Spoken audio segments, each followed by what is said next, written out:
Hello guys, welcome back again in this channel.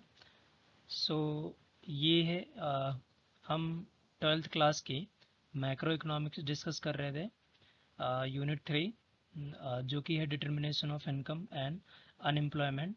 Part 1 हमने discuss कर लिया है, ये है पार्ट 2। तो इस पार्ट 2 में हम 3 टॉपिक डिस्कस करेंगे। पहला है x and x post aggregate demand क्या होती है। दूसरा है consumption functions and it's graphical representations. और तीसरा है एपीसी एंड एमपीसी, और इसके डेरिवेशंस को भी हम जानेंगे। ठीक है, तो अभी उससे पहले पार्ट 1 में हमने एग्रीगेट डिमांड, हमें पता है कि सी प्लस आई होता है, जहाँ पर सी के बारे में हमने पढ़ा, आई के बारे में पढ़ा। फिर हमने एग्रीगेट सप्लाई देखा था, जिसके component C plus I S होते हैं। तो ये सी जो है वो सेम है, तो सी के बारे में हमने पढ़ लिया। और ये सेविंग फंक्शन भी हमने डिस्कस किया था लास्ट पार्ट में। तो अब हम जो है वो ये 3 टॉपिक डिस्कस करेंगे इस लेक्चर में। तो आइए चलते हैं। हमें पता है कि एग्रीगेट डिमांड जो है वो फोर्थ सेक्टर को मिलकर बनता है, यानी कि फोर्थ सेक्टर जो थे ये हाउस होल्ड सेक्टर है जो कंजम्पशन करता है, प्रोडक्शन सेक्टर जो इन्वेस्टमेंट करता है, और गवर्नमेंट सेक्टर जो गवर्नमेंट स्पेंडिंग को शो कर रहा है यहाँ पर, और जो फॉरेन सेक्टर है वो एक्सपोर्ट और इम्पोर्ट को शो कर रहा है। ठीक है, अब यहाँ पर एक्स माइनस एम हम इसीलिए लिखते हैं क्योंकि एग्रीगेट डिमांड का मतलब होता है डोमेस्टिक गुड्स की डिमांड। ठीक है, डोमेस्टिक गुड्स की डिमांड, डोमेस्टिक गुड्स की डिमांड। तो एक्सपोर्ट का मतलब हुआ कि फॉरेनर्स जो है वो डोमेस्टिक गुड्स की डिमांड कर रहे हैं, और इंपोर्ट का मतलब हुआ कि हमारे लोग फॉरेन गुड्स की डिमांड कर रहे हैं। तो इसीलिए मैंने एक एग्जांपल दिया था कि लेट सपोज करते हैं कि फॉरेनर्स जो हैं वो डोमेस्टिक डिमांड की 100 रुपये की गुड्स जो है वो परचेज करते हैं, तो एक्सपोर्ट है। और हम जो है वो फॉरेन के गुड्स जो है मान लेते हैं 50 वैल्यू की परचेज करते हैं। तो एक्चुअल में जो डोमेस्टिक डिमांड क्रिएट हुई वो सिर्फ 50 हुई ना, क्योंकि जो एक्चुअल में डिमांड हमारी बड़ी इंक्रीज हुई वो 50 की हुई, क्योंकि 100 की हुई फिर 50 हमने वापस दूसरे देशों से ख़रीद लिया। तो एक्चुअल में जो हमारा नेट नेट जो हमारा डिमांड हुआ, नेट डिमांड, नेट डिमांड वो कितना हुआ, 50 का हुआ। और ये 50 कैसे आया, 100 माइनस में 50। और ये 100 क्या था, हमारा एक्सपोर्ट था, और ये क्या था, इंपोर्ट था। तो इसीलिए जो एक्सपोर्ट और एक्स माइनस एम है, इस टर्म्स को हम नेट एक्सपोर्ट भी कहते हैं, नेट एक्सपोर्ट। ठीक है, तो ये एक्स माइनस एम जो है वो नेट एक्सपोर्ट कहते हैं। तो आप इसे एक साथ भी लिख सकते हो। ठीक है, तो आइए हम चलते हैं एग्रीगेट डिमांड के बारे में।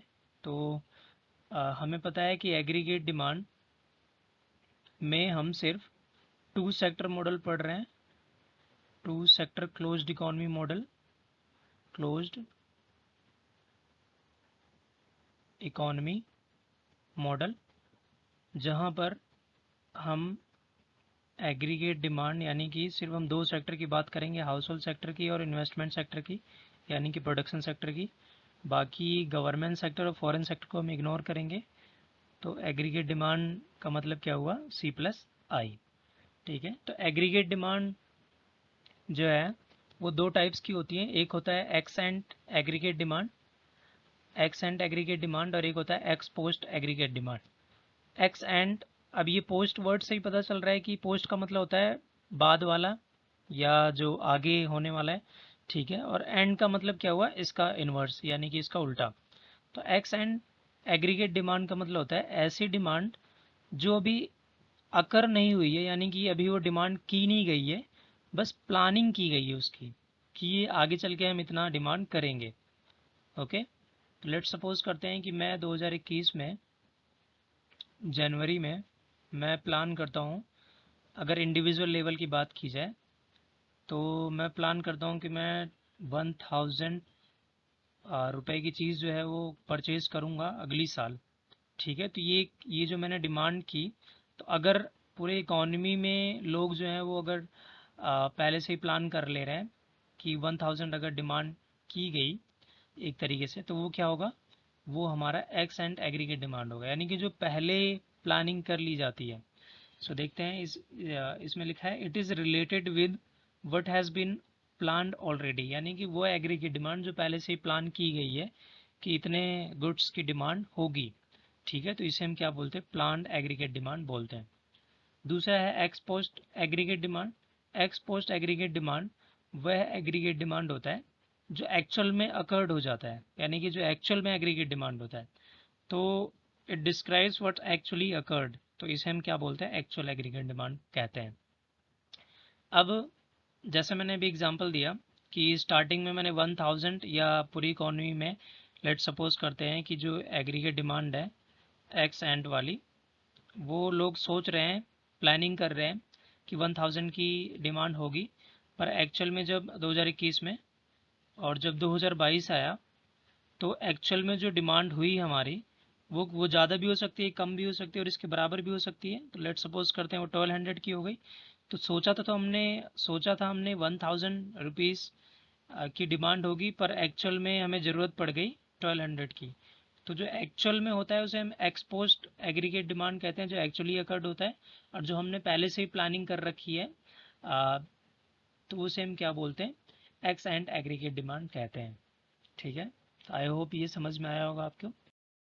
नेक्स्ट स्लाइड पे चलते हैं, कंजम्पशन फंक्शन। तो ये हमने पहले ही डिस्कस कर लिया था, डिटेल में डिस्कस करते हैं। तो कंजम्पशन फंक्शन क्या शो करता है, कंजम्पशन फंक्शन जो एक फंक्शनल रिलेशनशिप शो करता है इनकम और कंजम्पशन के बीच में। ठीक है, तो ये हमारा कंजम्पशन फंक्शन है, ए प्लस में बी वाई डी। ए का मतलब क्या हुआ, ऑटोनोमस कंजम्पशंस। ऑटोनोमस कंजम्पशंस का मतलब इनकम चाहे बढ़े या घटे, फिर भी आप कंज्यूम कर रहे हो, यानी कि आपकी इनकम अगर जीरो भी है फिर भी आप जो कंज्यूम कर रहे हो वो ऑटोनोमस कंजम्पशन कहलाता है। ठीक है, और जो बी है वो क्या है, इसे हम इंड्यूस्ड कंजम्पशन भी बोलते हैं, क्योंकि ये इनकम द्वारा इन्फ्लुएंस होता है, इंड्यूस्ड होता है। ठीक है, इसलिए हम इंड्यूस्ड कंजम्पशन बोलते हैं, या marginal propensities to consume, MPC. और इसे हम ये कंजम्पशन कर का स्लोप भी होता है।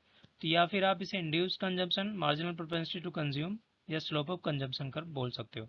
और जो वाई डी है ये डिस्पोजेबल इनकम है। जो वाई डी कैसे फाइंड आउट होता है, वाई माइनस टी।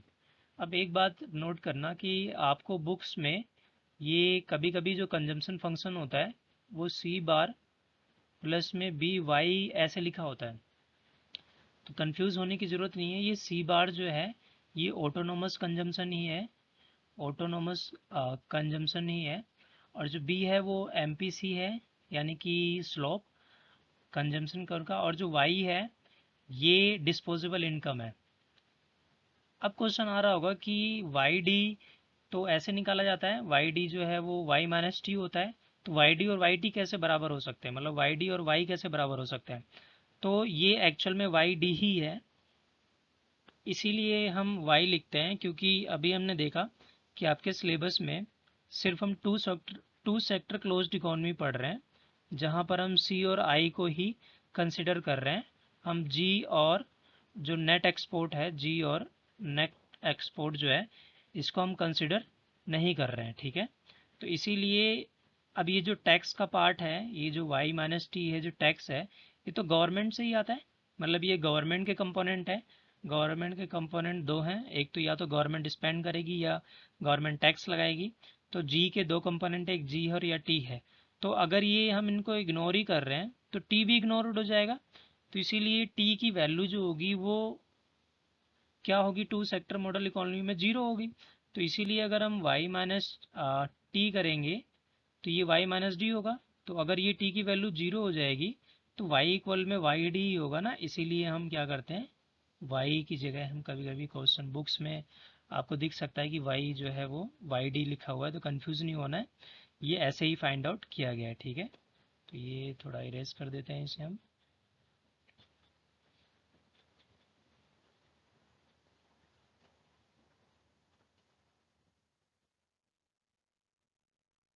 ठीक है, तो ये ऑटोनोमस कंजम्पशन जो है ये क्या है, ये जो ऑटोनोमस कंजम्पशन की वैल्यू है ये क्या है, ये ए है, या फिर आप इसे सी बार भी कह सकते हो। ठीक है, तो कंजम्पशन, तो ऑटोनोमस कंजम्पशन क्या होता है? Consumption that is unaffected by level of income, जो अनअफेक्टेड होती है।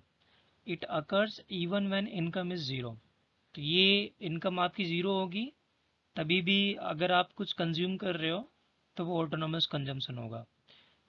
क्यों इनकम ज़ीरो होगी? तो देखो, इनकम जब आप अनएम्प्लॉयमेंट होते हो, यानी कि आप अगर कहीं काम नहीं कर रहे हो, तो आपकी इनकम जो होगी वो क्या होगी? ज़ीरो होगी। पर फिर भी हम कंज्यूम करते हैं, क्योंकि कंजम्पशन जो है वो कभी भी ज़ीरो के बराबर नहीं होता, क्योंकि लाइवलीहुड के लिए, लाइफ के लिए कुछ ना कुछ कंज्यूम करना बनता है। तो ये जो कंजम्पशंस होता है इनकम ज़ीरो होने पर भी, ये क्या होता है? ऑटोनोमस कंजम्पशन होता है, क्योंकि इससे इनकम से कोई मतलब नहीं है। सो इसीलिए this is why it is independent of income, and any change of income does not change the consumption और सी वैल्यू। तो ये इनकम में अगर कोई भी चेंजेस होते हैं तो ये सी और या फिर कंजम्पशन में कोई भी चेंज नहीं करेगा। और ये फिर नेक्स्ट जो दूसरा कंजम्पशन है वो क्या है? Induced consumption. It is denoted by B Y D. तो ये जो बी वाई डी वाला पार्ट है, ये क्या है? ये इंड्यूस्ड कंजम्पशन है। It shows how income affects the consumption level. It is dependent of income and any change in income lead to change in consumption और बी वाई डी। ठीक है, तो अभी हमने इस स्लाइड में ये डिस्कस किया कि जो कंजम्पशन फंक्शंस होता है, कंजम्पशन फंक्शन, कंजम्पशन फंक्शन सी इक्वल में ए प्लस में बी वाई, वाई लिख रहा हूँ मैं यहाँ पर, कंफ्यूज नहीं होना है। ठीक है, तो ये दो टाइप्स के कंजम्पशन होते हैं। एक होता है ऑटोनोमस कंजम्पशन, ऑटोनोमस कंजम्पशन, और एक होता है इंड्यूस्ड कंजम्पशन, इंड्यूस्ड कंजम्पशन। तो ये जो ए वाला पार्ट है ये ऑटोनोमस कंजम्पशन है, और जो बी वाई है वो क्या है? इंड्यूस्ड कंजम्पशन है। ठीक है, अब हम कंजम्पशन कर्व की बात कर लेते हैं। तो ये टेबल समझते हैं पहले हम। तो देखो, ये टेबल क्या शो कर रहा है कि इनकम है, ये कंजम्पशन है, और हमने देखा था कि इनकम जो है वो, या फिर आप एग्रीगेट सप्लाई कह लो इसे, और इसके कंपोनेंट जो होते हैं वो सी प्लस एस होते हैं। तो इनकम गिवन है हमें 0, 50, 100, 150 एंड 200। ठीक है, और कंजम्पशन गिवन है। अब देखो, जीरो इनकम है फिर भी हम कुछ ना कुछ कंज्यूम कर रहे हैं ना, तो ये जो जीरो इनकम होने पर जो कंज्यूम कर रहे हैं 30, ये क्या कहलाएगा? ये ऑटोनोमस कंजम्पशन हो जाएगा मेरा। ठीक है, तो ये जो 30 है ये क्या है? ए वैल्यू है। तो अब ये 50 है, ये 70 है, 100, और कंजम्पशन जो है 110 है, 150 है, या 190 है। ठीक है, तो हमें पता है कि y जो होता है वो c प्लस एस होता है। तो अगर हम सेविंग निकालेंगे तो क्या हो जाएगा? y माइनस में c। तो अगर आप इनकम में से कंजम्पशन माइनस कर दोगे तो देखो, ये इनकम 0 है और कंजम्पशन 30 है, तो ये क्या आ जाएगा? -30। अब इस -30 का मतलब क्या हुआ? अब इनकम मेरी 0 है फिर भी मैं कंज्यूम कर रहा हूँ, तो इसका मतलब कुछ ना कुछ सेविंग्स होंगी मेरे पास, या मैं उधार ले रहा हूँ किसी से, क्रेडिट है, डेट है, बैंक से लोन ले रहा हूँ कंज्यूम करने के लिए। तो ये जो इसको क्या बोलते हैं? इसके हम नेगेटिव सेविंग बोलते हैं। ठीक है, तो नेगेटिव सेविंग्स का मतलब होता है सेविंग को विड्रॉ करना कंजम्पशन पर्पज़ के लिए या किसी और पर्पज़ के लिए। ठीक है, तो इनकम 0 होगी तो सेविंग क्या हो रही है? मेरी नेगेटिव में हो रही है। ठीक है, तो ये -30, -20, -10, 0 और 10 जो है ये ऐसे फाइंड आउट किया गया है इसके, इस इक्वेशन के ज़रिए। ठीक है, तो अगर हम कंजम्पशन कर्व की बात करें तो कंजम्पशन कर्व जो होगा वो इस ग्राफिकल रिप्रेजेंटेशन को अगर हम कर्व में शो करेंगे तो ये कुछ ऐसा दिखेगा। ठीक है, अपवर्ड स्लोपिंग कर्व। अब यहाँ पर एक्स एक्सिस पर हमने इनकम लेवल लिया है और वाई एक्सिस पर हमने कंजम्पशन लिया है, और ये 0 है, यानी कि ये ओरिजिन क्या शो कर रहा है कि इनकम 0 है। अब हमें पता है कि इनकम अगर 0 होगी तो फिर भी हम कंज्यूम करेंगे, इसीलिए जो कंजम्पशन कर्व होगा वो वाई एक्सिस से ही स्टार्ट होगा, क्योंकि 0 इनकम होने पर भी हम कुछ ना कुछ कंज्यूम कर रहे हैं। और ये वाला जो पार्ट है इसी को हमने बोला था कि ये ऑटोनोमस कंजम्पशन है। तो ये वाला जो पार्ट है वो क्या है? ए है, ए है, या फिर कभी कभी किसी बुक्स में सी बार भी लिखा रहता है। ठीक है, अब देखो, जैसे जैसे 50, 100, 150, वैसे वैसे मेरा कंजम्पशन 30, 70 और ये सोन बढ़ता हुआ जा रहा है। तो इसका मतलब यहाँ पर एक चीज़ हमें देखने को मिली कि इनकम जैसे जैसे इंक्रीज़ हो रही है मेरा कंजम्पशन भी वैसे वैसे इंक्रीज़ हो रहा है, और इसका वाइस वर्सा भी ठीक होगा, यानी कि इनकम अगर मेरी कम होगी तो कंजम्पशन भी क्या होगा? मेरा कम होगा। तो इनके बीच में, इनकम और कंजम्पशन के बीच में कैसा रिलेशन है? पॉजिटिव रिलेशन है। पॉजिटिव रिलेशन होने की वजह से ही कंजम्पशन कर्व जो है वो क्या है? ऊपर की तरफ मूव कर रहा है, यानी कि इसका जो स्लोप है वो क्या है? पॉजिटिव है। ठीक है, तो अभी हम सेविंग को इग्नोर करेंगे, पर आगे हम इसे डिस्कस करेंगे। तो इस कंजम्पशन कर्व के बारे में डिस्कस कर लेते हैं। सो कलर चेंज कर लेते हैं। So consumption curve starts from Y axis because autonomous consumption. तो अभी हमने जो डिस्कस किया कि ये वाला जो पार्ट है वो ऑटोनोमस कंजम्पशन होता है। It is upward sloping curve which shows the positive relationship between consumption and income, जो कि अभी हमने यहाँ डिस्कस किया। ठीक है, और थर्ड जो पॉइंट है, as income rises consumption also rises, but the rate of increase in income is more than the rate of increase in consumption because of saving. इसका मतलब ये है कि जिस रेट से इनकम बढ़ रही है वो ज़्यादा होगी। यानी कि इसे देखते हैं कि अगर इनकम मेरी चेंज हो रही है और बढ़ रही है, तो जो रेट होगी बढ़ने की वो हमेशा ज़्यादा होगी अगर कंजम्पशन में मेरे चेंज हो रहा है या बढ़ रहा है तो। ठीक है, तो इस थर्ड जो पॉइंट है उसका मतलब ये हुआ। इसका मतलब ये हुआ कि जैसे जैसे मेरी इनकम बढ़ती जाती है वैसे वैसे कंजम्पशन भी मेरा बढ़ता जाता है, पर कंजम्पशन की तुलना में इनकम ज़्यादा तेज़ी से बढ़ता है। अब ये ज़्यादा तेज़ी से मतलब क्या हुआ कि अगर मान लेते हैं, अब देखो यहाँ पर, यहाँ इनकम किससे बढ़ रही है? 50 से। यहाँ 50 से बढ़ी, यहाँ 50 से बढ़ी, पर देखो कंजम्पशन किससे बढ़ा? 40 से, 40 से, 40 से। इसका मतलब इनकम के बढ़ने की रेट जो है वो 50 है और कंजम्पशन के बढ़ने की रेट क्या है?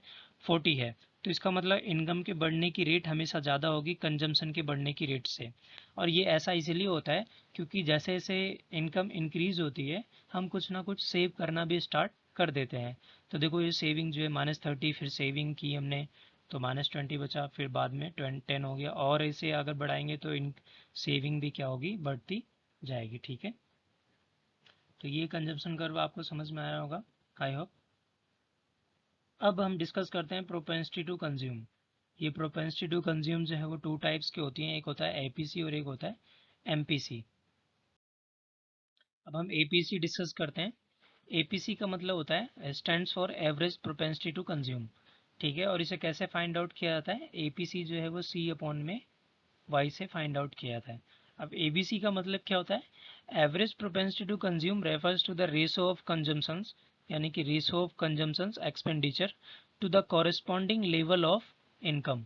ठीक है, यानी कि एपीसी क्या शो कर रहा है? एपीसी शो कर रहा है कंजम्पशन और इनकम के रेशो को शो कर रहा है। ठीक है, अब अगर हम इसकी इंटरप्रिटेशन की बात करें तो इसका मतलब होता है कि हाउ मच, इंटरप्रिटेशन की अगर बात करें तो इसका मतलब होता है how much income is spend, और it refers to the consumption per unit of income. इसका मतलब इनकम का कितना पार्ट हम कंज्यूम कर रहे हैं वो एपीसी शो करता है। ठीक है, एक एग्जांपल लेते हैं, आपको समझ में आ जाएगा। लेट सपोज करते हैं मेरी इनकम जो है वो 100 रुपीज़ है, और मैं मान लेते हैं 20 रुपीज़ जो है वो क्या करता हूँ? कंज्यूम करता हूँ। तो एपीसी वैल्यू क्या होगी? एपीसी जो होगी वो क्या होगी? 20 अपॉन में 100, और इसका मतलब क्या हुआ? 0.2। ठीक है, सॉरी, 0.2। अब ये 0.2 जो है अगर आप परसेंटेज में कन्वर्ट करोगे तो ये कितना हो जाएगा? 20%। अभी जो एपीसी की वैल्यू आई है 20%, इसका मतलब क्या हुआ? इसका मतलब ये हुआ कि इनकम में से आप 20% पार्ट जो है इनकम का वो कंज्यूम कर ले रहे हो।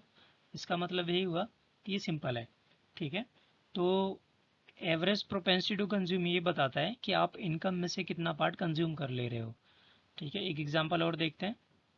अगर मेरी इनकम 1000 है और मैं 500 या 600 कंज्यूम कर रहा हूँ, कंजम्पशन जो है 600 है, तो एपीसी कितनी होगी? यानी कि एवरेज प्रोपेंसिटी टू कंज्यूम कितना होगा? 600 अपॉन में 1000। अभी 600 1000 इसे आप सॉल्व करोगे तो 0.6 आएगा। 0.6 का मतलब होता है 60%। तो ये जो 60% है एपीसी की वैल्यू आई है। इसका मतलब ये हुआ कि एपीसी का मतलब ये 60% है, इसका मतलब ये हुआ कि इनकम का 60% पार्ट जो है वो कंज्यूम कर लिया जा रहा है। ठीक है, अब देखते हैं इसकी वैल्यू के ऊपर से रेज कर देते हैं।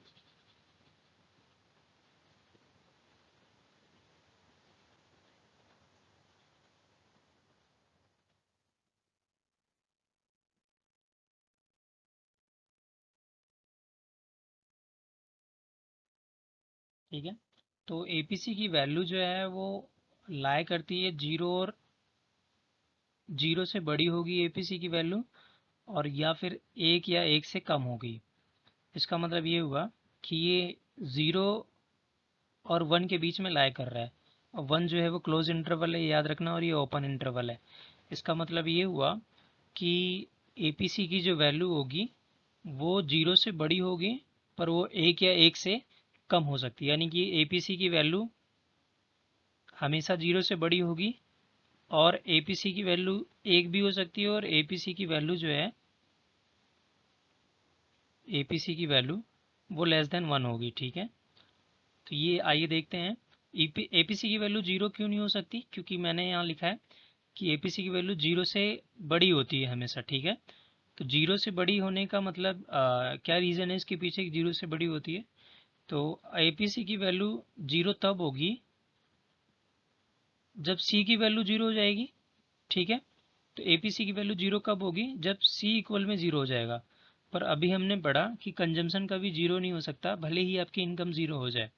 तो अगर कंजम्पशन जीरो नहीं होगा तो ये एपीसी की वैल्यू भी कभी जीरो नहीं होगी।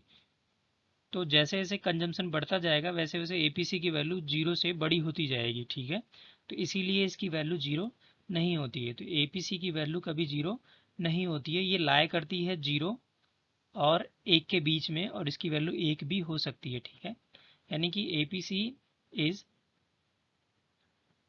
मोर than zero and less than और इक्वल टू वन। ठीक है, so APC does not equal to zero because C can never be zero even if the income is zero.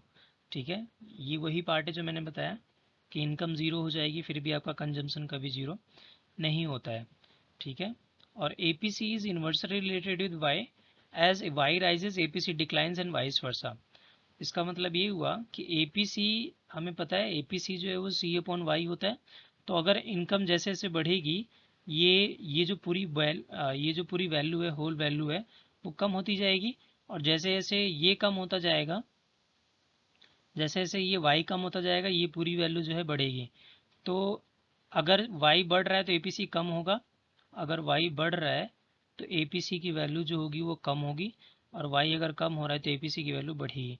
तो इनके बीच में कैसा रिलेशन है, नेगेटिव रिलेशन है, क्योंकि ये दोनों अपोजिट डायरेक्शंस में मूव कर रहे हैं। तो जब भी दो वेरिएबल्स अपोजिट डायरेक्शन में मूव करते हैं तो उनके बीच में रिलेशन कैसा होता है, नेगेटिव रिलेशन या इन्वर्स रिलेशन होता है। So APC inverse related with Y. अब इसके डेरिवेशन पे आते हैं।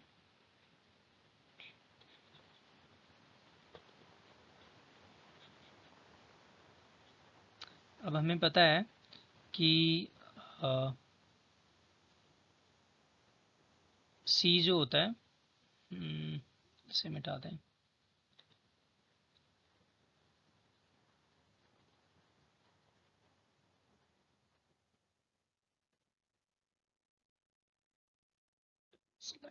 हम्म, तो आ, हमें पता है कि इनकम जो है वो सी प्लस एस होता है। ठीक है, तो अगर हम यहाँ पर कंजम्पशन फाइंड आउट करेंगे तो इनकम माइनस में सेविंग होगी। ठीक है, अब अगर हम दोनों तरफ वाई से डिवाइड कर देते हैं तो इक्वेशन पे कोई इम्पैक्ट नहीं पड़ेगा। वाई से दोनों तरफ डिवाइड कर दिया तो ये क्या बनेगा, सी अपॉन में वाई इक्वल में वाई अपॉन में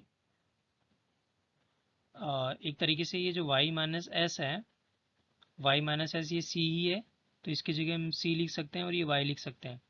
तो ये जो c अपॉन में y है, ये क्या है, ये ए पी सी ही है। तो ये ए पी सी है, तो ए पी सी इक्वल में क्या हो गया, c अपॉन में y। ठीक है, तो ये वैसे एग्जामिनेशन पॉइंट ऑफ व्यू से इतना इम्पोर्टेंट नहीं है, पर आपको ये फार्मूला पता होना चाहिए कि ए पी सी जो है वो c अपॉन में y होता है। ठीक है, आगे मूव तो मार्जिनल प्रोपेंसिटी टू कंज्यूम यानी कि एमपीसी। एमपीसी हमने देखा था कि प्रोपेंसिटी टू कंज्यूम दो पार्ट्स के हैं, एपीसी और एक MPC. APC average propensity to consume हमने डिस्कस कर लिया, और ये है MPC marginal propensity to consume. अब मार्जिनल प्रोपेंसिटी टू कंज्यूम जो है वो कैसे फाइंड आउट होता है, डेल्टा सी अपॉन में डेल्टा 5। तो एमपीसी जो है change in C divided by change in Y. It is the slope of consumption curve. तो एमपीसी जो है वो क्या शो करता है, वो कंजम्पशन करके स्लोप को शो करता है। And remains constant in short run, और शॉर्ट रन में इसकी वैल्यू जो होगी वो क्या होगी,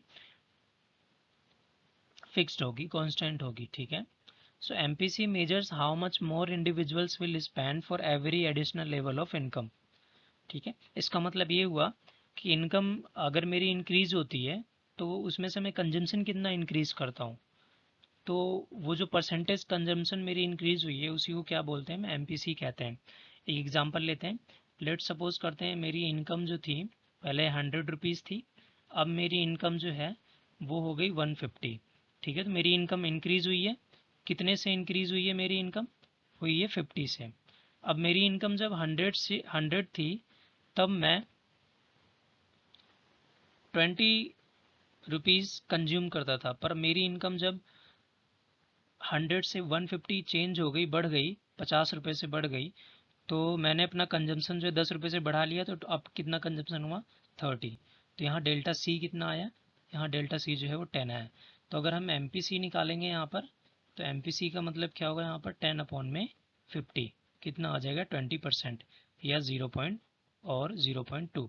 तो 0.2 यहाँ एम पी सी की वैल्यू आई है। सो एम पी सी की वैल्यू 0.2 आने का मतलब क्या है, 20%। इसका मतलब बढ़ी हुई इनकम का 20% पार्ट जो है वो कंज्यूम किया जा रहा है, ठीक है। अगर यहाँ पर 0.5 आता है इसका मतलब 50%।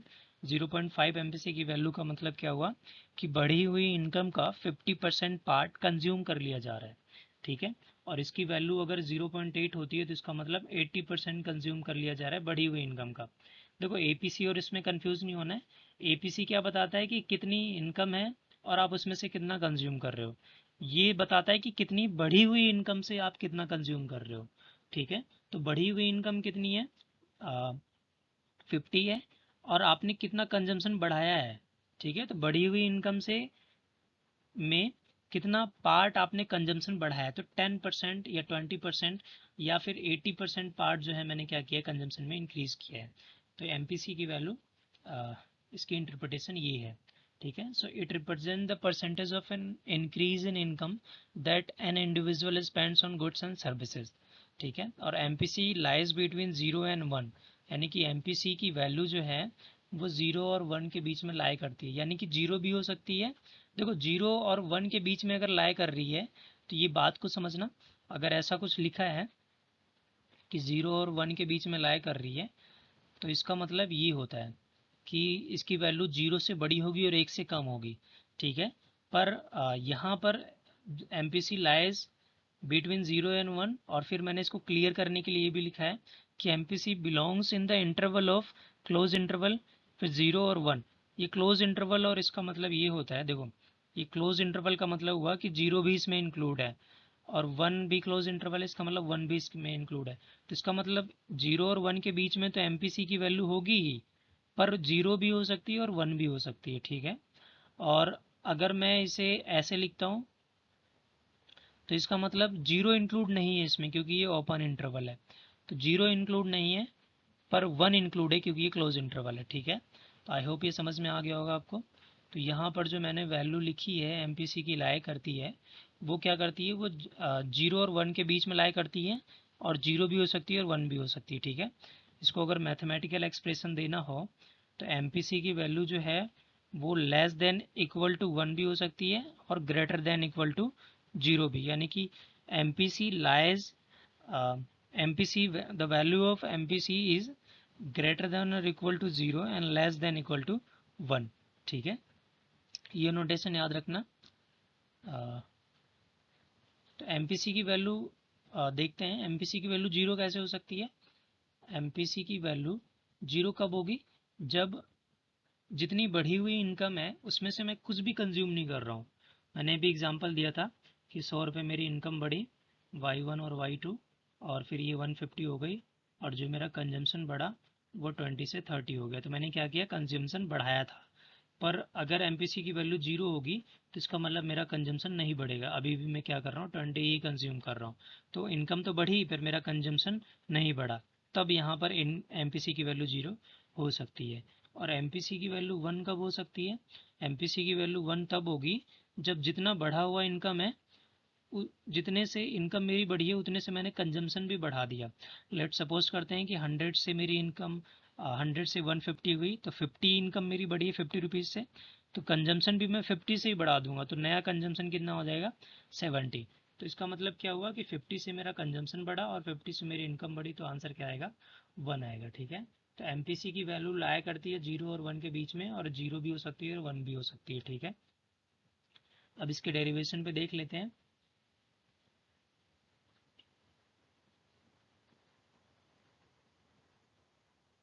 अब जैसा कि हमें पता है कि इनकम जो है वो क्या होता है, कंजम्पशन प्लस सेविंग। ठीक है, अब अगर इनकम में कोई चेंजेस होंगे तो वो कंजम्पशन और सेविंग में भी चेंजेस लाएंगे, क्योंकि अगर आपकी इनकम बढ़ रही है, घट रही है, तो या फिर आप सेविंग में चेंजेस आएंगे या आपके कंजम्पशन में चेंजेस आएंगे। तो इस इक्वेशन के पार्ट को हम ऐसे लिख सकते हैं कि अगर इनकम में चेंजेस आ रहे हैं तो सेविंग में भी चेंजेस होंगे और कंजम्पशन में भी चेंजेस होंगे। ठीक है, अब ये चेंजेस 0 भी हो सकते हैं, ज़रूरी नहीं है कोई वैल्यू होगी। लेट सपोज करते हैं कंजम्पशन 0 चेंजेस हुआ है, तो डेल्टा सी की वैल्यू क्या आएगी, 0 हो जाएगी। इसका मतलब कुछ नहीं हुआ। पर ये अगर चेंजेस आ रहे हैं तो इसका मतलब वो सी में भी चेंजेस हो सकते हैं और एस में भी चेंजेस हो सकते हैं। और अगर मैं इक्वेशन के राइट हैंड साइड और लेफ्ट हैंड साइड दोनों तरफ डेल्टा वाई से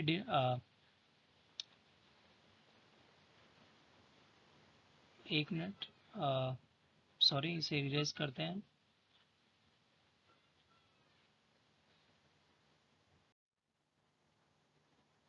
तो एन सेलेक्ट करते हैं। तो डेरिवेशन में हमने देखा था कि y इक्वल में c प्लस एस होता है, और c की वैल्यू कैसे होगी, y माइनस में s। या फिर इसको हम ऐसे भी लिख सकते हैं। ठीक है, इसे ऐसे ही रहने देते हैं। अब देखो, अगर इनकम में चेंजेस आते हैं तो कंजम्पशन भी चेंज होगा और सेविंग भी चेंजेस होगी। ठीक है, यानी कि कंजम्पशन भी चेंज हो सकता है और सेविंग भी चेंज हो सकती है। तो डेल्टा वाई को मैं डेल्टा सी प्लस में डेल्टा एस लिख सकता हूँ। हाँ, बिल्कुल लिख सकता हूँ। और डेल्टा सी की अगर वैल्यू मैं फाइंड आउट करूँ तो ये क्या हो जाएगा, डेल्टा वाई माइनस में डेल्टा एस। और अगर मैं दोनों इक्वेशन को डेल्टा वाई से डिवाइड कर दूँ तो जो वैल्यू आएगी मेरी डेल्टा सी अपॉन में डेल्टा वाई, जो कि अभी हमने देखा ये क्या था हमारा, एम पी एस था, और सॉरी एम पी सी था। तो एम पी सी जो क्या है, डेल्टा वाई अपॉन में डेल्टा एस। अब बताओ, अब डेल्टा वाई अपॉन में एस जो है, वाई माइनस में एस जो है वो क्या होता है, सी होता है। तो delta Y minus delta C जो होगा वो डेल्टा सी होगा। तो यहाँ डेल्टा सी आ गया और ये डेल्टा वाई आ गया। ठीक है, अब हम देख लेते हैं, जो ग्राफ था उसी ग्राफ को लेते हैं। तो ये मेरी इनकम की टेबल है, ये कंजम्पशन की टेबल है, और एपीसी कैसे फाइंड आउट होता है, सी अपॉन में वाई, अभी हमने देखा। तो देखो यहाँ अगर हम एपीसी निकालेंगे तो क्या हो जाएगा, 30 अपॉन में 0 हो जाएगा, जो कि नॉट डिफाइन होता है, तो इसलिए हमने इसे पहले पार्ट को हटा दिया है। तो देखो ये सी है, तो सी अपॉन में वाई यानी कि 70 अपॉन में 50 1.4, 110 अपॉन में 100 तो 1.1, 150 तो देखो इसकी वैल्यू 1 भी हो गई। उसके बाद 0.95। ठीक है, तो एपीसी की वैल्यू ये है। दूसरा है डेल्टा सी अपॉन में डेल्टा वाई, जो कि एमपीसी है, और एमपीसी चेंजेस को शो करता है। तो डेल्टा सी कितना है, तो देखो 30 से 40, 30 से 70 हुआ था, यानी कि 40 इंक्रीमेंट हुआ है, तो 40 अपॉन में, और ये 0 से 50 हुआ है, तो यानी कि 50 चेंजेस हुए हैं। तो 40 से 50, 40 डिवाइड बाय 50 करोगे तो 0.8 आएगा। यहाँ पर भी सेम है, इन सब में भी सेम है, और इसमें भी सेम है। ठीक है, तो इसीलिए ये ग्राफिकल रिप्रेजेंटेशन है और ये न्यूमेरिकल टेबल है। तो आज का लेक्चर यहीं ख़त्म होता है। हमने एपी कंजम्पशन फंक्शन देखा, x and export aggregate demand देखा, इसके बाद फिर हमने एपीसी और एमपीसी को ग्राफिकल रिप्रेजेंटेशन और टेबल फॉर्म द्वारा देखा। तो ये लेक्चर यहीं ख़त्म होता है। Thank you.